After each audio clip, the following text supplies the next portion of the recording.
Shalom bien-aimés. Nous vous saluons tous au nom de notre Seigneur Jésus. Nous sommes à l'heure de notre culte, comme d'habitude, chaque mercredi. Nous nous retrouvons devant la face de Dieu pour partager sa parole qui est vie, qui est source de toute bénédiction. Nous commençons par la prière. Merci Père éternel pour la grâce, la fidélité, la bonté, surtout l'opportunité que tu nous accordes ce matin de partager ta parole qui est source de toute bénédiction.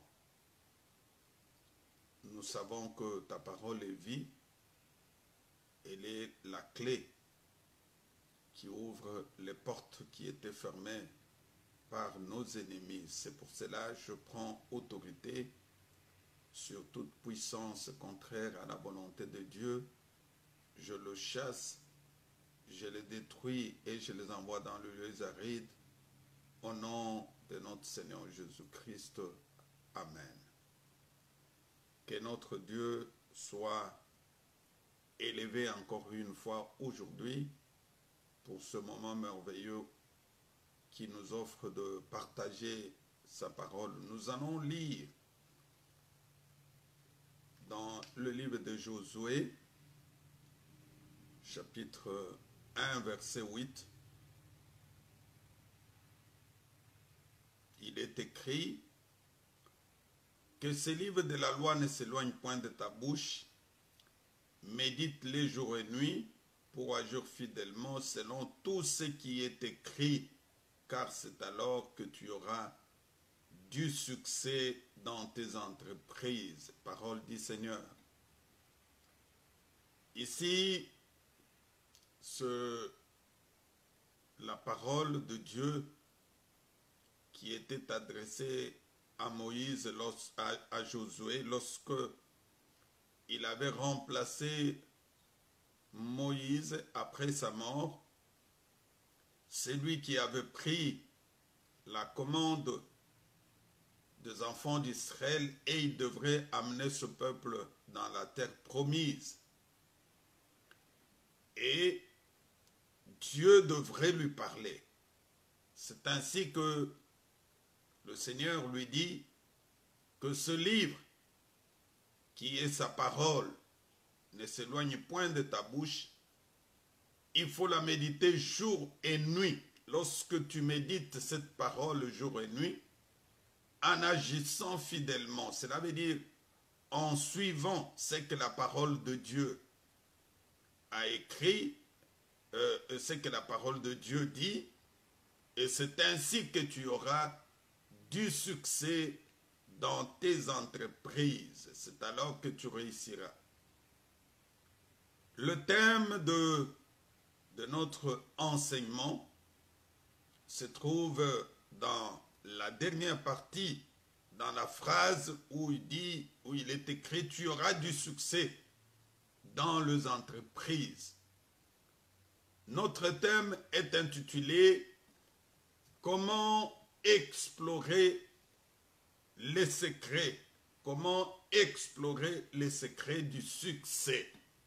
C'est ça notre thème que nous allons exploiter pendant ces quelques jours. Et dans ce thème, nous avons 3 mots.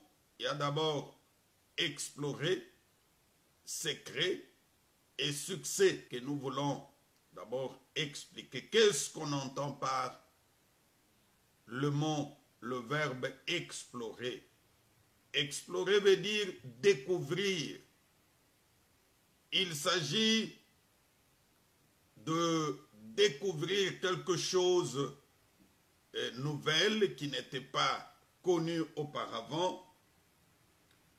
Il s'agit d'approfondir. Tu ne vas pas seulement découvrir, mais il faut maintenant entrer en profondeur pour comprendre la réalité de cette chose-là. C'est ça la signification du verbe explorer. Et le secret n'est rien d'autre que ce qui est caché. Lorsqu'on parle de secret, ce qui est caché, qui n'est connu que d'un nombre limité de personnes, ce n'est pas mis à la portée de tout le monde. C'est réservé à une catégorie de personnes. Et on peut dire c'est réservé aux initiés. Ici, c'est un secret.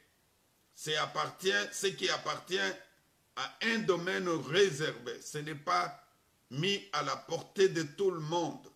C'est ça le secret. Parce que quand la chose est à la portée de tout le monde, ce n'est plus un secret. Ça, la chose devient publique. Et il y a des secrets qui sont réservés uniquement aux initiés. Cela veut dire aux enfants de Dieu, à ceux-là qui ont reçu Christ comme Sauveur et Seigneur dans leur vie. Nous voulons leur révéler ces secrets. Ils doivent comprendre qu'en devenant enfants de Dieu, il y a des choses qui sont réservées uniquement à eux, qui ne sont pas réservées aux païens. Et succès n'est rien d'autre qu'un résultat heureux obtenu dans un travail. Lorsque tu fais quelque chose, le souci est d'obtenir un résultat. Un résultat qui va te rendre heureux. L'effet d'avoir réussi lorsque tu fais les études, tu as effectivement l'objectif de réussir. Tu ne peux pas faire les études comme cela, non. Quand tu fais les études, tu veux avoir du succès, tu veux passer d'une classe à une autre, tu veux terminer ces études, tu veux trouver du travail. Et c'est ça le succès. Même nous aussi en tant que chrétiens, lorsque nous acceptons Jésus-Christ, effectivement, nous devons connaître une vie de succès. Et c'est dans cet enseignement que nous allons vous révéler les succès, les secrets du succès que les enfants de Dieu peuvent avoir.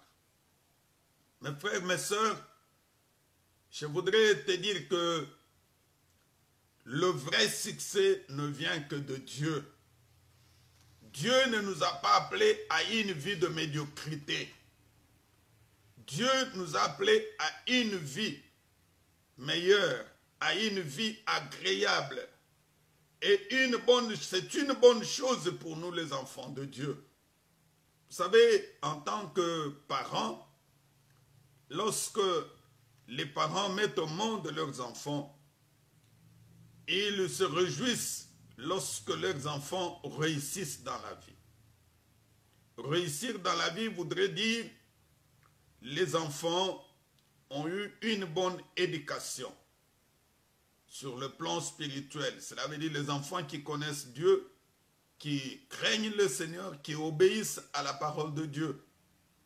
Les enfants qui ont étudié, ils ont fini, ils ont trouvé un bon travail, ils se sont mariés et chacun est installé chez lui. Et ça fait la fierté, ça fait le bonheur des parents. Et même quand ils doivent présenter leurs enfants, ils disent « voici nos enfants ». Ils sont fiers, ils sont contents parce que leurs enfants ont réussi. Aucun parent ne peut être content lorsque son enfant a une vie ratée, lorsque son enfant a échoué. Et c'est la même chose aussi avec Dieu. Lui, en tant que notre Père, il se réjouit lorsqu'il nous voit réussir dans notre vie. La volonté de Dieu est que nous réussissons. La volonté de Dieu est que tout ce que nous entreprenons puisse aller de l'avant. La volonté de Dieu est que nous puissions le ressembler. Vous savez, aucun parent ne peut pas vouloir que son enfant ne le ressemble pas. Si notre Dieu est à un niveau très haut, Et que nous, en tant que ses enfants, nous sommes à un niveau bas, plus médiocre. Et tu comprends que il n'y a pas la cohérence. Les parents se réjouissent lorsque leurs enfants échouent. Et lorsque les enfants réussissent. Excusez-moi. Ce n'est pas lorsque les enfants échouent, non, lorsque les enfants réussissent. Et tu ne peux pas ressembler à Dieu lorsque ta vie est une vie ratée. Tu ne peux pas dire que je suis un enfant de Dieu lorsque tu ne reflètes pas l'image de Dieu et que ta vie est pratiquement une vie sans forme, une vie sans dimension. C'est ainsi que la parole de Dieu nous révèle les secrets du succès, les secrets par lesquels, la voie par laquelle nous devons suivre. Même si tu n'as pas réussi, si tu suis, si tu arrives à découvrir, à explorer ces secrets, mon frère, tu verras que ta vie va changer et que tu vivras la gloire de Dieu.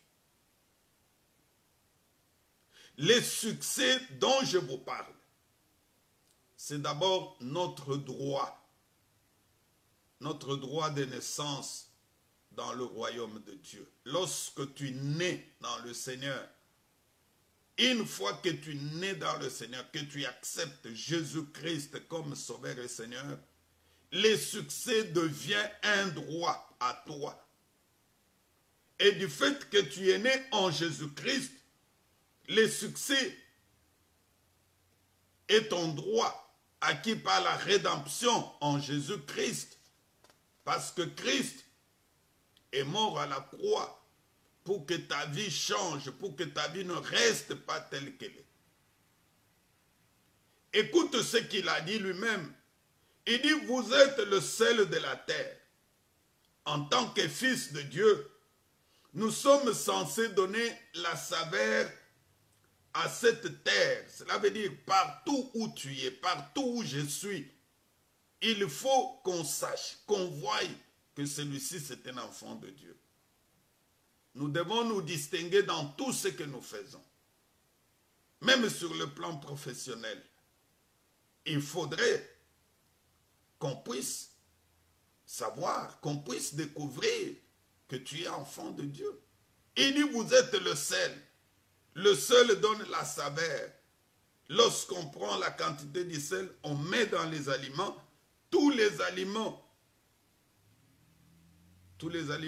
deviennent salés. La même chose, là où tu es, il faudrait effectivement que tu puisses montrer la gloire de Dieu. Et plus loin, il dit même vous êtes la lumière du monde. La lumière a l'objectif de faire quoi? D'éclairer. Lorsque une maison est dans l'obscurité, une fois qu'on allume l'ampoule, qu'on allume la bougie, la maison devient quoi? La maison devient éclairée. Les gens du monde doivent apprendre à faire certaines choses à partir de nous, en nous voyant, lorsqu'ils nous voient. Lorsqu'ils voient ce que Dieu a fait à nous, lorsqu'ils voient ce que le Seigneur a fait à nous, et à ce moment-là, ils doivent aussi chercher à le devenir. C'est pour cela, Christ dit que nous sommes la lumière du monde. Mon frère, ma soeur, je ne sais pas là où tu vis, si réellement tu es la lumière ou tu es les ténèbres. Dans ta famille, es-tu la lumière ou tu es les ténèbres? Dans ton milieu de travail, là où tu travailles, est-ce que tu montres ta vraie identité? Parce qu'il y a de chrétiens qui cachent même leurs identités, qui ne veulent pas qu'on sache qu'il est chrétien. Même dans la société où il travaille, il n'a jamais donné sa vraie identité. Il n'a jamais dit qu'il est chrétien. Non. Il faut que tout le monde sache que tu es chrétien. Tu n'es pas seulement chrétien chez toi, à la maison, à l'église. Tu es chrétien partout. Même si tu es serviteur de Dieu. il faudrait que les gens qui sont avec toi sachent que tu es serviteur de Dieu, tu es pasteur. Et ce n'est pas le fait de le dire, non, par ton comportement, par ta façon d'agir. Ils vont les découvrir eux-mêmes. Et ils vont même te poser la question, est-ce que réellement tu es chrétien? Parce que Christ lui-même disait que nous sommes une ville bâtie au sommet d'une colline et qui ne peut être cachée.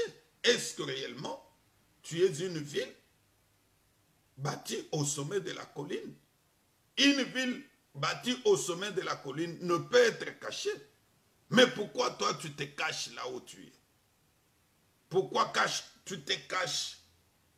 Tu ne veux pas qu'on puisse te découvrir. C'est parce que ta vie ne correspond pas à ce que tu dis. C'est pour cela que tu te caches. Écoute ce que les Écritures déclarent dans le livre d'Éphésiens. Éphésiens chapitre 2, verset 6. La parole de Dieu dit ceci.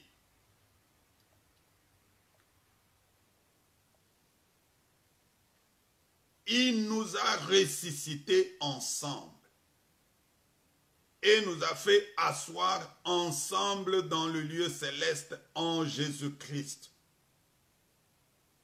Qui nous a ressuscités? C'est Jésus.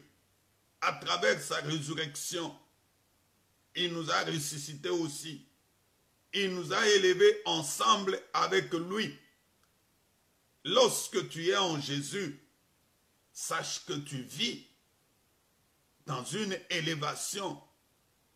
Sache que tu es sur le sommet de la colline. La rédemption nous a placés au-dessus de tout. Christ est venu pour nous placer au-dessus de tout.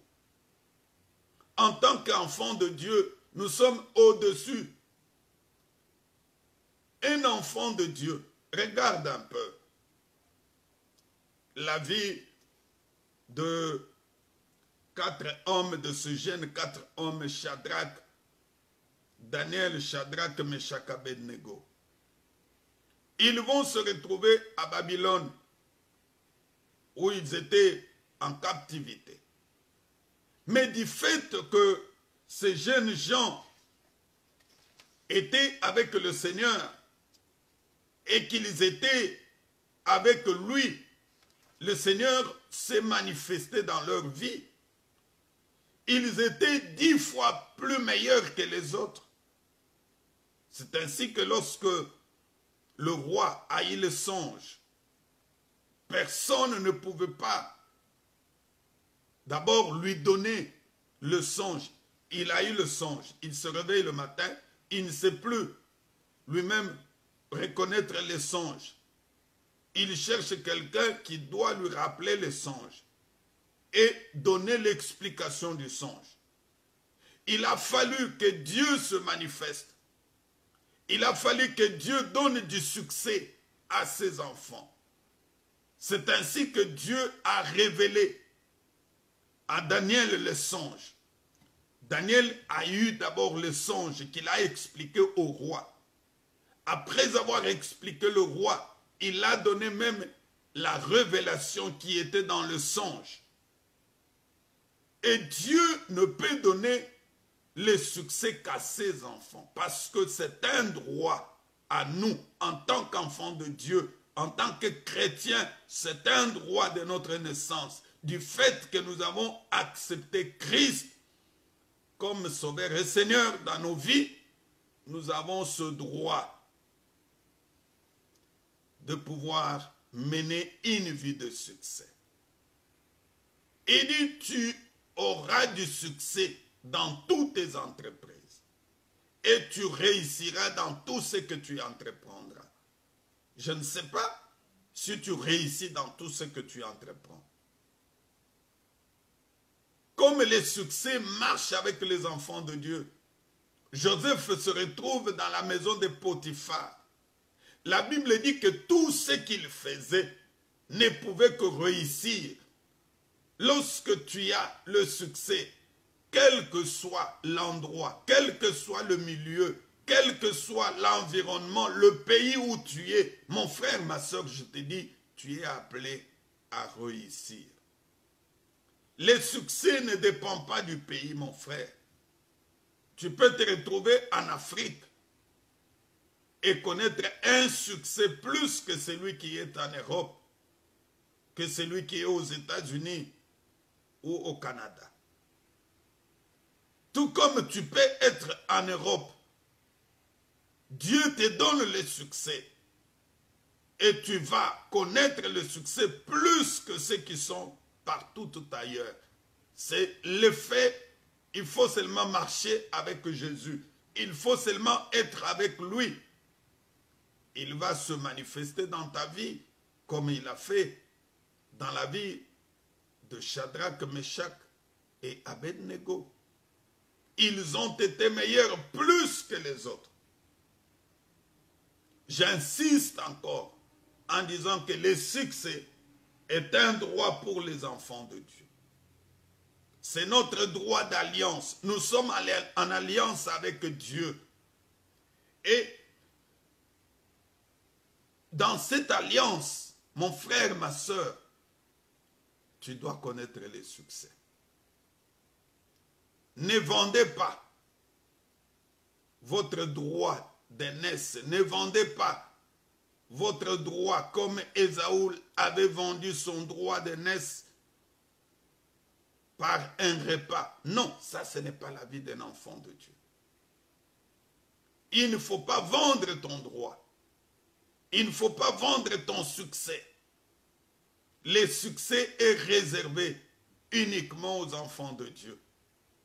Tu dois effectivement explorer le secret. C'est pour cela, je voudrais que tu me suives très très bien à travers cet enseignement. Je vais te révéler les secrets du succès. Et lorsque tu les mettras en pratique, tu verras que ta vie va changer. Ta vie ne sera plus la même. Ta vie va connaître un progrès. Et parfois, les gens vont commencer à te poser des questions. Tu as touché à la magie. Oui, tu leur diras, j'ai touché à la magie. Parce que nous avons un grand magicien qui est au-dessus de tous les magiciens. C'est Jésus-Christ. Les petits magiciens ici peuvent faire n'importe quoi. Les petits magiciens de Pharaon, lorsqu'ils ont vu Aaron et Moïse prendre leur verge, jeter, et ça devenait le serpent. Mais les petits magiciens de Pharaon aussi ont pris leur verge, ils ont commencé à jeter, ça devenait de serpent. Mais la Bible dit que le serpent d'Aaron avait englouti tous ces petits serpents. Je t'annonce aujourd'hui que le succès que tu recevras, ce n'est pas le succès que le monde donne. Non, c'est le succès que le Seigneur Jésus lui-même donne. Écoute ce que la parole de Dieu dit dans le livre de Romains, chapitre 8, versets 29 à 30. La parole de Dieu dit ceci. Car ceux qu'il a connus d'avance, il les a aussi prédestinés à être semblables à l'image de son Fils, afin que son Fils fût le premier-né d'entre plusieurs frères. Et ceux qu'il a prédestinés, il les a aussi appelés. Et ceux qu'il a appelés, il les a aussi justifiés. Et ceux qu'il a justifiés, il les a aussi glorifiés. Oh, gloire au Seigneur. Bien-aimés, ces écritures sont très très profondes. La parole de Dieu dit, ceux qu'il a connus d'avance. Oui, je voudrais te dire que le Seigneur t'a connu d'avance. Il t'a choisi pendant que tu étais même dans le ventre de ta mère. Il dit à Ésaïe, il dit, je t'ai connu, je t'ai choisi avant même ta conception. Christ t'a connu d'avance. Et il t'a prédestiné à être semblable à l'image de son Fils, à l'image de Jésus-Christ, dont Jésus-Christ est le premier-né d'entre plusieurs frères. Lui qui t'a connu, il t'a prédestiné. Et en t'a prédestinant, il t'a aussi appelé parce que tu es né sur cette terre. À un moment, tu as mené une vie qui n'était pas digne, qui n'était pas propre. Mais comme tu étais le prédestiné du Seigneur, le Seigneur t'a appelé. C'est ainsi qu'un jour, ce n'était pas un hasard, tu as rencontré le Seigneur Jésus dans ta vie. Et parfois, c'était dans un deuil que tu as eu l'occasion de recevoir Jésus. Peut-être que tu as reçu le Seigneur Jésus à travers une femme, une concubine avec laquelle tu vivais avec elle. Je me rappelle l'histoire d'un frère. Ce frère fut cadre d'une entreprise quelque part. Un papa marié, père des enfants, mais il vivait en concubinage avec une jeune dame. Mais par la grâce de Dieu, le Seigneur a voulu que nous puissions rencontrer cette jeune dame. Elle venait dans l'église où nous étions en train de prier. Et nous a demandé si on pouvait arriver chez elle à la maison, l'assister par quelques séances de prière. C'est ce qui a été fait. Nous avons commencé à la fréquenter. On priait avec elle à la maison. On ne savait pas qu'elle vivait en concubinage avec un homme. Un jour, le Seigneur va permettre que ce monsieur qui est devenu frère aujourd'hui vienne aussi chez sa copine parce qu'il avait l'habitude de venir pendant la pause manger chez la copine et rentrer à la maison. Mais ce jour-là, nous sommes arrivés chez la dame pendant que l'autre était là. Nous avons prié ensemble, nous avons prêché. Et le frère avait beaucoup aimé la parole. Il a dit qu'on pouvait commencer à se rencontrer. Nos rencontres ont commencé à avoir lieu chez sa copine. Et comme on savait qu'il vivait dans les concubinages, nous n'avons pas voulu aller avec les choses dans la précipitation. Nous avons commencé à leur enseigner la parole. Et au fur et à mesure qu'on évoluait, eux-mêmes ont compris que la vie qu'ils menaient n'était pas correcte. C'est ainsi que ce frère va se décider un jour de nous inviter chez lui à la maison. Il nous invite chez lui. Nous sommes allés prier. Et cette fois-là, avec sa propre épouse, nous avons commencé à prier. Et Dieu a fait que ce frère se décide de se séparer avec cette dame qui n'est plus vivante aujourd'hui. Mais Dieu avait permis qu'il se sépare. Et chacun dans son camp avait continué à mener sa vie chrétienne. C'est pour te dire, mon frère, que Dieu t'a appelé. Il t'a appelé et il t'a aussi justifié. Par la mort à la croix, Christ nous a justifiés. Et en nous justifiant, il nous a aussi glorifiés. Tu dois comprendre que tous sont tous ceux dont Christ avait connu d'avance, il les a prédestinés, il les a appelés, il les a justifiés et les a glorifiés. Il faut que le Seigneur puisse se glorifier dans ta vie. Il doit se glorifier dans ta vie en menant une vie de succès. Le Seigneur ne nous a pas appelés à une vie de médiocrité, non. Dans tout le plan, nous devons connaître les succès. Mais je voudrais dire une chose. Le succès n'est pas un don. Comme nous avons, il y a des dons qui est donné à tout le monde. Non, le succès c'est un choix. Bien qu'il soit un droit d'alliance inné pour tous les saints, mais c'est un choix individuel qui détermine la part de chacun.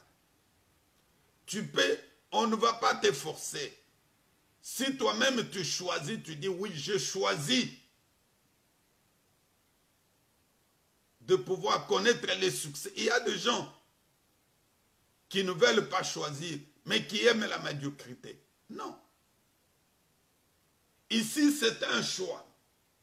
Et votre choix est comme la boussole qui vous indique votre destination. Si tu choisis, tu dis non, je choisis les succès. Effectivement, le Seigneur va se manifester dans ta vie. Le Seigneur nous a prédestinés le succès dans tous les domaines de la vie. D'abord, nous devons avoir le succès dans notre marche avec le Seigneur Jésus-Christ. Ta vie chrétienne ne doit pas être une vie sans succès. Tu as accepté Jésus sur le plan spirituel, il faudrait qu'il y ait de succès d'abord. C'est depuis combien d'années que tu as connu, que tu as reçu Jésus comme Sauveur et Seigneur? Est-ce que tu connais le succès dans ta marche chrétienne? As-tu déjà eu la délivrance? Est-ce que tu connais la croissance spirituelle? Parce que il y a des chrétiens qui sont comme des bébés spirituels. Il te dit, j'ai reçu Christ, ça fait 20 ans. Mais quand tu l'observes, c'est comme quelqu'un qui vient de recevoir Jésus-Christ aujourd'hui. Non. Le Seigneur nous a appelés à connaître les succès dans notre marche spirituelle. Les succès dans la marche spirituelle doivent se faire remarquer, même dans la crainte de Dieu. Quelqu'un qui connaît les succès sur le plan spirituel doit effectivement le prouver par la crainte de Dieu. Dans tout ce que tu fais, on doit constater la crainte de Dieu. On doit constater l'obéissance à la parole de Dieu. On doit constater une vie de sanctification. Tu ne peux pas te dire chrétien et que ta vie n'est pas sanctifiée. Non. Là, il n'y a pas de succès. Deuxième aspect de la vie dans lequel, même sur le plan ministériel, il faudrait qu'il y ait du succès dans nos ministères. Nous voyons même le ministère des apôtres, le ministère de Paul, le ministère de Timothée. Il y a eu effectivement les succès. Paul a connu le succès dans son ministère. Lui d'ailleurs qui n'a pas été avec Jésus-Christ physiquement. Mais lorsque le Seigneur se révélait en lui et qu'il a commencé à annoncer la parole, nous voyons que Paul a connu les succès dans son ministère. Il a implanté des églises. C'est lui qui a été à la base de l'église d'Éphèse, l'église d'Antioche, l'église de Corinthe, l'église de Thessalonique, partout. Ça, c'est le succès qu'a connu le ministère de Paul. Est-ce que toi et moi, nous sommes en train de connaître le succès dans notre ministère? Lorsque je parle le succès dans le ministère, je ne parle pas l'argent pour dire que non, lorsque tu as beaucoup d'argent dans ton ministère, c'est ça le succès. Non, je voudrais d'abord parler du succès sur le plan spirituel. L'argent, ça arrive après. Quand quelqu'un a le succès dans son ministère, même sa prédication touche le cœur de gens. Sa prédication amène les gens à la conversion. Sa prédication change la vie de gens pour que les gens deviennent les disciples de Christ. Combien de disciples as-tu aujourd'hui dans ton ministère? Combien de disciples as-tu dans ton église? Ce n'est pas, on peut avoir la foule, oui, ce n'est pas le fait d'avoir la foule, mais combien sont disciples de Jésus-Christ? Nous devons avoir aussi le succès dans nos affaires. Lorsque tu es un homme d'affaires, une femme d'affaires, en marchant avec Jésus, il faudrait que tu aies du succès dans tes affaires et que tes affaires puissent progresser, que tes affaires puissent aller de l'avant. Tu ne dois pas régresser, tu ne dois pas avoir des dettes dans tes affaires. Non, il faut avoir du succès dans tes affaires. Nous devons avoir aussi le succès sur le plan physique. Ici, je parle de la santé. Parce que quelqu'un qui est en Jésus, son corps devient pratiquement vita Christ. Cela veut dire quand quelqu'un te voit, il doit glorifier Dieu. Notre santé ne doit pas être une santé où chaque jour tu es malade. Tu es chez les médecins, tu es chez... Non. Nous devons connaître le succès, même sur le plan santé. La maladie peut arriver, oui. Mais en tant que chrétien, quand la maladie arrive, tu pries. Le Seigneur te guérit. Parce que la parole dit, ce par ce maître sûr que nous sommes guéris. Ta vie ne doit pas être une vie de maladie chaque fois, où tu es malade chaque jour, tout le temps. Non.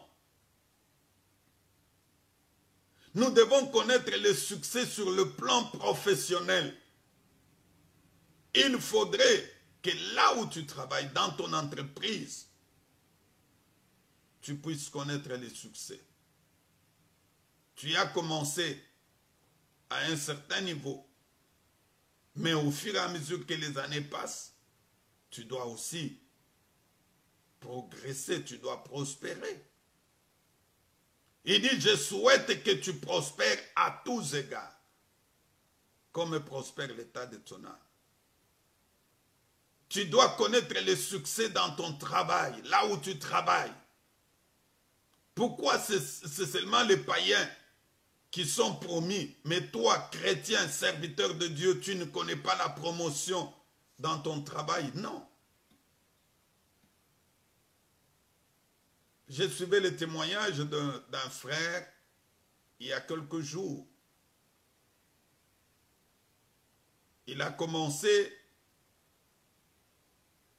dans son entreprise où il est aujourd'hui comme agent de maîtrise. Mais au fur et à mesure qu'il évoluait, il a commencé à monter des échelons. Et aujourd'hui, il est directeur d'entreprise après 30 ans de service. Mais toi, c'est toujours la même grade que tu avais au départ.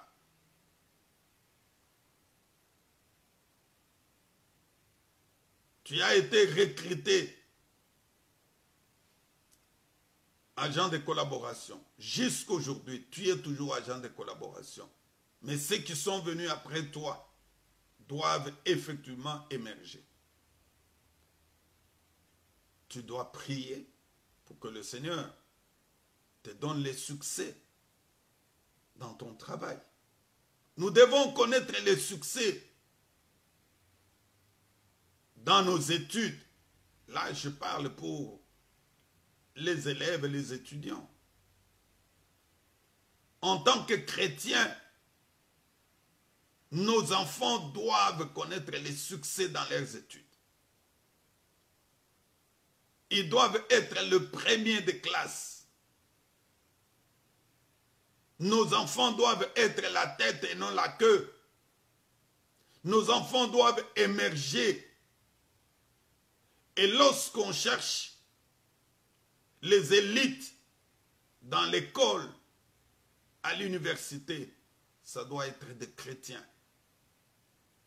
Nos enfants ne peuvent pas entrer dans les sciences occultes parce qu'ils veulent émerger dans leurs études. Non, le succès n'est pas dans l'occultisme, mais le succès est dans le Seigneur Jésus.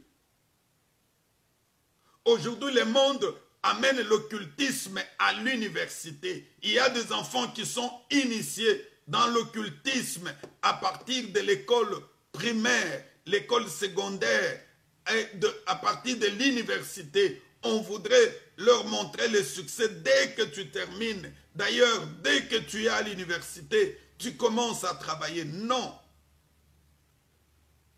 Le vrai succès se trouve en Jésus-Christ. C'est notre droit. Le Seigneur doit se glorifier à travers nous. Nous devons connaître aussi le succès dans nos mariages. Est-ce qu'il y a le succès dans ton mariage, mon frère, ma soeur, toi qui me suis aujourd'hui? Tu t'es marié depuis combien d'années? Est-ce qu'il y a le succès dans ton mariage? Ou aujourd'hui, avec ta femme, vous êtes comme chat et souris quand l'autre est là. L'autre ne peut pas supporter. Non. Christ est venu nous donner les succès dans le mariage. Il faudrait que tu te réjouisses dans ton mariage, que ta femme se réjouisse, que ton mari, que vos enfants se réjouissent. Vous devez avoir un mariage heureux, un mariage qui glorifie le Seigneur. Un mariage, quand quelqu'un vous visite, il est content. Il a même le goût de se marier.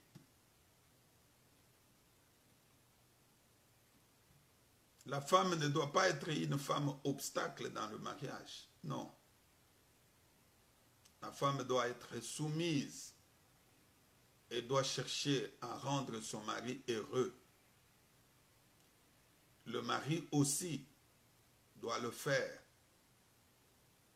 Comme la parole de Dieu dit, qui trouve une femme trouve le bonheur. Vous savez, un foyer qui connaît le succès, c'est un foyer qui progresse, qui évolue. Aujourd'hui, il y a des mariages, il y a des couples qui divorcent après 20 ans, après 15 ans de mariage. Pourquoi? Parce que ce mariage n'a pas connu le succès. Là où il y a le succès dans le mariage, on ne peut pas parler de divorce.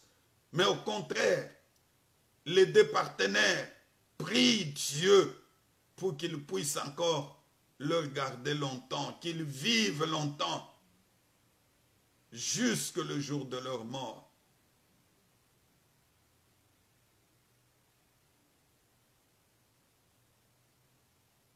Je connais un couple ici aux États-Unis qui a aujourd'hui 65 ans de mariage. Ils sont ensemble, ils sont déjà avancés en âge, mais ils viennent toujours à l'église, le papa, la maman. Parfois c'est le papa qui est au volant et parfois c'est la maman. Quelle que soit leur vieillesse, c'est un couple qui a connu le succès. Et quand tu leur poses la question, quel est le succès? Ils vous disent, la première des choses, c'est le pardon. Un couple ne peut pas connaître le succès lorsqu'il n'y a pas le pardon. La deuxième chose, c'est Jésus-Christ comme le fondement de leur mariage. Lorsque le mariage n'a pas Jésus-Christ comme fondement, ce mariage ne peut pas aller de l'avant. Un mariage qui est fondé sur les choses matérielles ne peut pas connaître le succès. Lorsque les choses matérielles disparaîtront, ce mariage aussi prendra fin.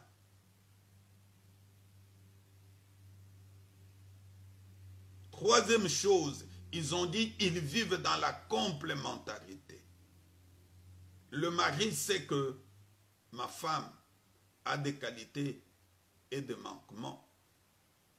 Là où il y a des manquements, les qualités de l'homme vont compléter la femme. Les qualités de la femme vont compléter l'homme.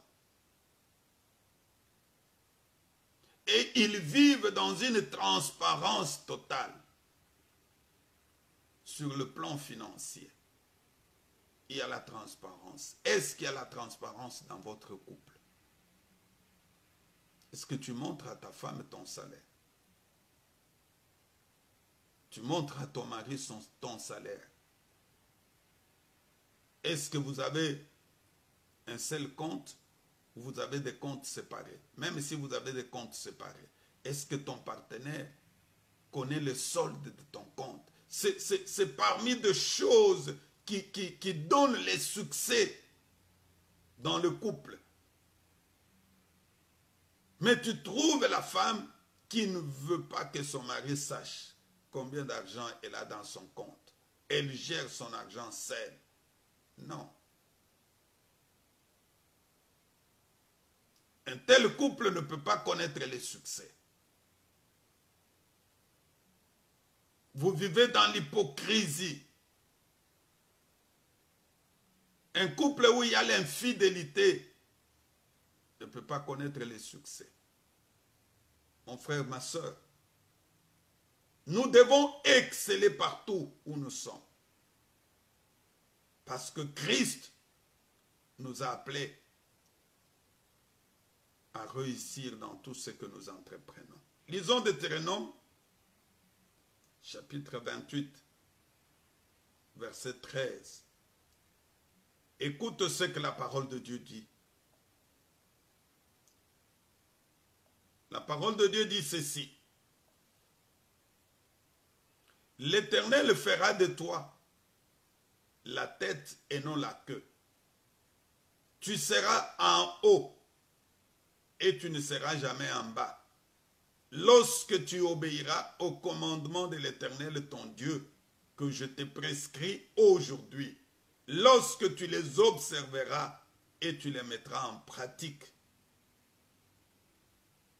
et que tu ne te détourneras ni à droite ni à gauche de tous les commandements que je vous donne aujourd'hui pour aller auprès d'autres dieux et pour les servir. Dieu fera de toi la tête. Dieu fera de nous la tête et non la queue. Nous serons toujours hauts. C'est ça. Quelqu'un qui connaît le succès sera toujours haut. Il ne sera jamais en bas.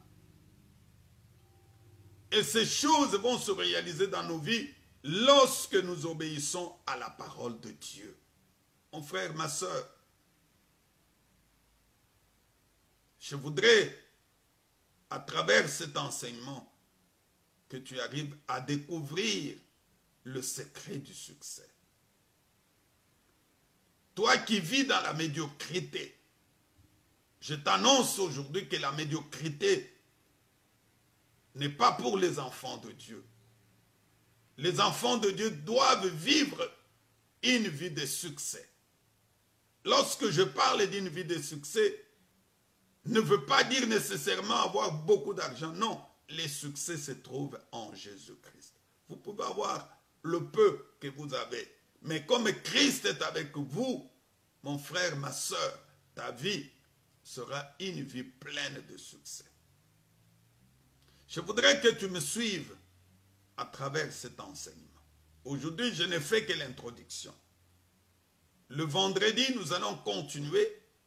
Je vais maintenant entrer en profondeur pour te montrer que ce n'est pas un fait du hasard. C'est quelque chose qui a été déjà prophétisé pour que toi, tu vives le succès dans ta vie. Pourquoi dois-tu vivre dans la médiocrité, toi qui s'es dit enfant de Dieu aujourd'hui? Tu ne fais pas la fierté de notre Seigneur Jésus. Et quand le païen te regarde, peuvent-ils avoir le goût de s'approcher vers Jésus? Incline ta tête là où tu es, nous allons prier. Père, merci. Merci pour la parole d'aujourd'hui. Tu as voulu que nous puissions entamer notre enseignement sur les secrets du succès. Je voudrais que chaque enfant de Dieu sache que c'est un droit. C'est un droit d'alliance, comme nous sommes en alliance avec notre Seigneur Jésus. Comme Christ est mort à la croix à cause de nous, nous devons connaître les succès dans tout ce que nous entreprenons. Que cette parole produise le fruit dans la vie de chaque enfant de Dieu. Au nom de notre Seigneur Jésus-Christ. Amen. Tu peux partager cet enseignement avec d'autres bien-aimés. Tu peux aussi t'abonner sur notre chaîne YouTube. Nous sommes en direct chaque mercredi et vendredi à partir de 17 h, heure de Kinshasa. Ici aux États-Unis où nous sommes, il est 11 h. Mais les dimanches, c'est à partir de 18 h. Nous avons reculé d'une heure. Nous commençons à 18 h, heure de Kinshasa, et 12 h juste, heure des États-Unis. Que mon Dieu vous bénisse. Amen.